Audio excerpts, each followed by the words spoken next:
Hey, 5:33. It is September, I want to say 8th. If I'm wrong, well, whatever. I'm not looking at the calendar. But this is a follow-up video from the last video that I just recently posted. I decided to come back here and make another video because right now I do not feel like sitting in front of my computer because I've been doing that pretty much all day and I'm pretty darn tired of it. And then the other devices that I have, which are I have two tablets, and those are charging up right now. So right now I decided to just kick back on my bed and make this video with my phone, seeing as how I have this free time. I'm coming to understand and possibly even accept the fact that, there are long-term damages that occur when somebody has dealt with trauma. And I know that, I would say when I first started realizing that I was in this program that I did not want to be in, I think my biggest trauma, the most noticeable one, was where my eyes looked bigger than they usually are, and they were constantly shifting back left and right because I was constantly thinking, who's following me? What is somebody going to do? When am I going to lose my job? What's going to happen? When's the next time somebody's going to do something that's going to, have this disastrous, consequence or whatever? So that was one. And then I also noticed that, I do have a hard time, speaking without sounding nervous. Like it's very hard for me to feel like I'm at a calm pace where I'm actually relaxed enough to, slow it down a little bit. I have my good days and I have my bad days, but when I replayed the video that I just made, I can hear the nervousness, the trembling and the anxiety in my voice, and I have to accept the fact that I may be that way for the rest of my life because of what happened.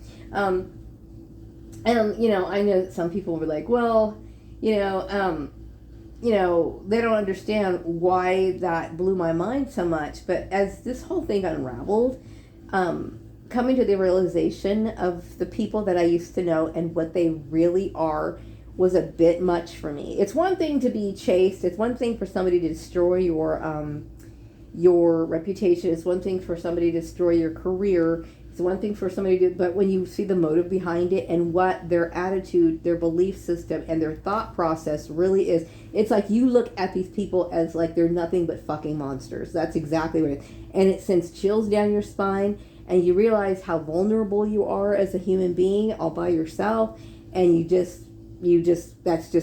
it's completely understandable. You have to live it to understand it. So, but I do feel as though this may have long-term effects on me, and hopefully it doesn't.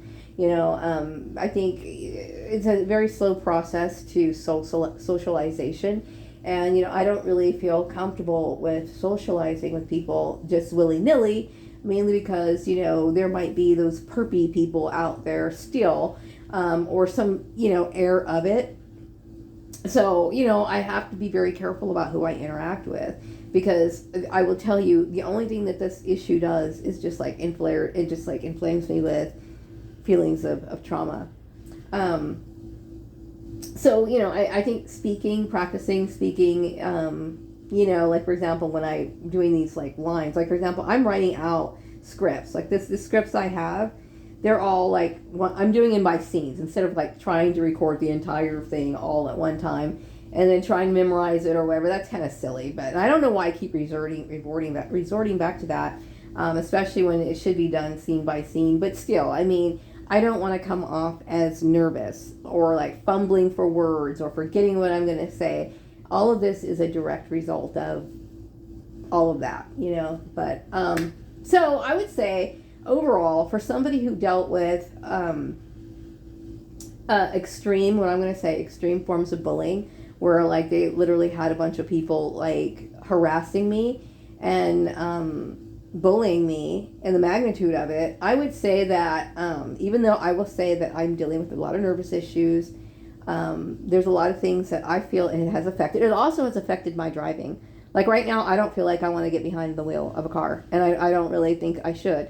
Certain days I'm okay, but there's days where the stalking issues come into my mind, and then all of a sudden I start getting really nervous and I start getting really sick behind the wheel, and I feel like I'm going to either have an anxiety attack that's just so intense that it creates nervousness to where I cannot function and focus, and it affects my neurological system. So yes, it does do extreme damage to people. So anyway, I'm kind of walking around my apartment here. See my shoes, my slippers. So yeah, it does affect me, and I've dealt with a lot of damage because of this, and so I really do hope that some people will learn from this. It's so important that people. That at least something good will come out of it. I'm hoping that something good will come out of it to where people would stop this foolishness. It's a bad thing to do, very bad thing to do. But it has affected me. And so, I know if people are going to bitch about me, I don't know where the bus stop is, like where I live. I do have a car, but like I said, there's times where I don't feel like driving. Like last time I got behind my wheel, I felt very nervous. I felt like I had to keep pulling over to the side of the road, having to readjust myself, calming myself down. It's been a lot on me. So, and my son wanted me to take him to the airport recently, and I told him I couldn't do it. So I said, hey, you know what? I'll get you an Uber. I can't do it. It's a little too far for me to drive right now. This has caused me nothing but problems, and when I think about the damage that it has caused me, and I'm not saying I will never drive again. Like I said, I do have my good days and bad days. And who's to say, maybe I will find a way to recover myself. You know what I mean? But in the meantime, the only way that I'm going to get to the store, and I don't give a fuck if these people like it or not. Hey, I got to walk. There's a good chance I'm going to have to walk to the fucking store, or I don't know where the bus stop is in this community, but I'm going to do what I have to do to take care of myself. Whatever I need to do, if I need to go to the store, if I have to call Uber, whatever, and I have to watch money too. So if it's cheaper for me to walk, go fuck yourself. I don't really care if you like it or not, and stop trying to reserve me back for another man. I mean, like, I think the reason why they didn't want me to walk is because they were saying, oh well, she's I don't know, something, I don't know, or it could have had something to do with my family, or it could have had something to do with Joel's wife, Selena, or whatever. I don't know. I'm not interested in playing her games. If she wants Joel, she can have Joel. I'm not interested in playing any of those games. I just want to move on with my life. I'm tired of dealing with people who have very corrupt morals. And honestly, I believe that this entire network is connected together. Like, it's so weird for me to think that, like, somehow or another, Bruce was connected with Joel and connected to Celine. It just seemed, I don't see how anybody could have not looked at this network and seen that these people were just trying to literally harm me. Because there's nothing consistent about the dynamic within that relationship. You know what I mean? A proper relationship, like it would be like, if I was with Joel, why would Bruce should not be in the picture? You know what I mean? And if I left Joel, then Selena should not be in the picture. After I left Joel, we're supposed to be divorced, but yet she wants to be a part of my employment. That's corrupt. You know what I mean? Obviously, this girl had some sort of vendetta against me, and she created this drama herself, because I sure as hell didn't do it. This is all fucking her little whatever. And I don't know where maybe my brother encouraged her to compete against me or whatever. It's just kind of out of the blue. Like, does she know me from somewhere before? Is she one of my distant relatives? Like, is she like maybe a distant cousin or somebody that I didn't know or was aware of? I don't understand what her fixation is on me. Like, I know after I left working over at the fucked up farmer's place, yes, I'm going to say that. After I left the farmer's place, I lost touch with her. You know what I mean? And I kind of forgot about her. But then again, I started thinking as we went, as like a few years went by, I started realizing that Joel must have had some sort of relationship with her. But like, I never ever thought like, oh, we were in some sort of competition or whatever. It took me a while to put all that together. It just really did. So, but anyway, I think all of that is in her head. You know what I mean? And I just wish to God she would just go, I don't know, kill herself or something, like do something productive, like go drop, go jump in a lake or something, go drown or something. It's just leave me the fuck alone, because I'm not interested in her competition. But yeah, I mean, I don't drive as much. I prefer not to. And it's terrible because I got a car payment, and it's like kind of I'm wasting money by having a car when I really not getting the use out of it. So that's been affected. My ability to speak has been affected. Like I'm constantly sounding like I'm nervous and filled with anxiety or talking too fast. I also feel like it's affected my I don't really have that shifty eye look where I'm looking around like all the time as much anymore, but maybe once in a while, like if I'm in a big crowd or something, I just think this sort of stuff is just really foolish. There is no doubt in my mind that these people did not have ill intent towards me. Um, and having to live with that and deal with that in each and every work environment, to me, is just not something that I forgive. I don't forgive that. You know what I mean? That was a good part of my life. That was important for me to live out those last 10 years. You know what I mean? And I just think that was an absolutely foolish thing to do. And especially to create an issue where there really wasn't any. You know, like I never tried to trace Bruce. I knew that he was married, and I also didn't try to chase Joel. I'm not the kind of person that's going to sit here and like fight. You know, some women, they fight for their man. You know, I'm going to fight for him, and I'm going to go. I just like, if somebody's showing interest to somebody else, walk away. Walk away. Now, I will say that, you know, Joel and I did have a good relationship. Of all the people that I have dated throughout the years, I would say that our relationship was the most harmonious because he was kind of like a doorstop. That's the only kind of person I could really be compatible with. I don't want somebody in my way because I'm an adult now, right? I'm an adult and I've already grown accustomed to my ways. And he was the kind of person that would just sit there and play his video games for hours and hours and hours. And I could sit there and do my shit, like either whether that be sewing or making arts and crafts. He wasn't in the way. And it was just like, it was chill. It was a chill environment, you know what I mean? Whereas some people I don't cook for people. I barely cook. I'm not a good cook, okay? And when I do cook, you know, I eat leftovers day after day or whatever. I'm not somebody who's going to be, I'm not a wifey. I'm not wifey material, okay? But I just get, I don't know. I'm just tired of people not minding their own business and tired of people making issues where there really wasn't any, and not being able to see a woman who's in distress and trying to, you know, get her own safety. And you got people who just want to play games. You know what I mean? I'm angry because I feel like these people, really should be, let me see this. I'm going to peek outside really quick. Peeking outside. I heard somebody on by my screen door. I just want to see what that was, but nothing's going. But yeah, I mean, you know, this is a very serious issue that affects a lot of people, and I really do hope that it's brought some sort of awareness to people. I understand people like having fun at jobs. I think that some people think, well, you know, life is meant to have, you know, enjoy yourself. You don't have to be so serious at work. But this is the sort of stuff that can cause a lot of damage. What people thought was just a funny joke, which I don't think this is funny at all. You know what I mean? I mean, 10 years down the road, I'm a complete mental mess. It's affected my life. You know what I mean? It's put my life in jeopardy.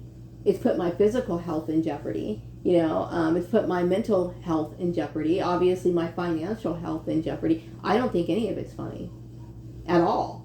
You know what I mean? So I take this issue very seriously. And yeah, you know, you know, if anybody tells you to forgive somebody who does something like this to you, I think when they say you should forgive, you should try to do the best you can to move on from the trauma. But don't give another person, and don't give a person the invitation to ever do this sort of thing to you again. Once you understand what kind of person they are, like if you see somebody who has narcissistic behavior traits, don't sit here and be dumb enough to give them a second chance. Don't sit here and be dumb enough to think, oh, it's okay. You know, they changed. They use that all the time. I remember when I got back together with my ex-husband the first time, like when I came back in 2009, he gave me this spiel about, oh, I'm a kinder, gentler Joel. And then I look back, he probably just saw that on Jerry Maguire and thought that was a good line to use, and that's what he said. But in reality, that was bullshit, you know. Also, I wanted to say that, you know, as an adult, you know, I don't really see where, I don't have any shame. Like, you know, some people are really uncomfortable to say, hey, you know, I come from an incestuous family or whatever. Hey, I had no control over that. But it's the reality. And it's a big part of this reason why I'm dealing with the situation that I'm in right now. So it's like, you know, I'm the kind of person, if I want to resolve an issue, I'm going to lay it all out. And I'm glad I pieced all this together. And I don't have I don't feel any shame, because when people come from incestuous families, it's not their fault. It's not like I had any say in the matter. Now, I know there's some new age gurus that'll say, "Oh, well, you chose your soul family." Okay, well, if that's true, I might have, but I had no idea that they were that dark, and I had no idea that they were that sick. I thought maybe it would just be cool, maybe to choose that family for whatever reason. Maybe I never thought about that issue, because I mean, honestly, I have no idea if all of that's true or not. There's only so much I can know what goes on in the other realm and how we come out and all this other stuff. I don't claim to know all of that. Okay, but and I don't think anybody, I don't care how quote unquote educated you are, what kind of theologian you are, because there's so much debate that that goes across from all these people who've studied this issue, and I studied it too. But if you're sitting here saying, "Well, I'm going to pick it apart because Maria doesn't have a bachelor's degree and everything," hey, some of these people do too. Okay, they have master's degrees in this very subject, and people are always debating about exactly what happens in the afterlife and all this other shit. So fuck you. I don't claim to have all the answers. Okay, but I can honestly tell you, I would never choose to be born in an incestuous family, but this is what happened. You know what I mean? And this is the effect of it. You get people who feel over entitled, and you should be very wary of those sort of people.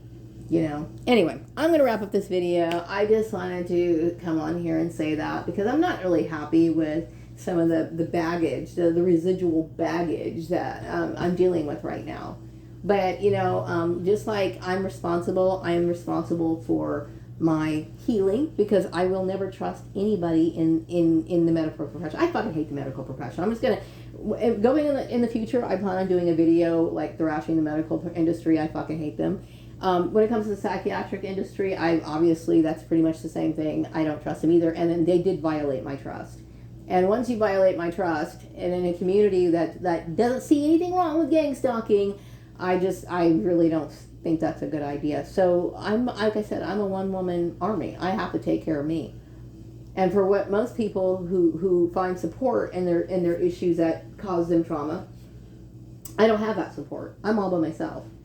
I know that I was reading this book about this lady who came to realize that she was molested as a kid. Some people don't think about them being molested until years later. In this case, this woman was molested by her father. Okay, she was like in her 30s, and they say that usually you start coming to that realization like when you're in your late 30s.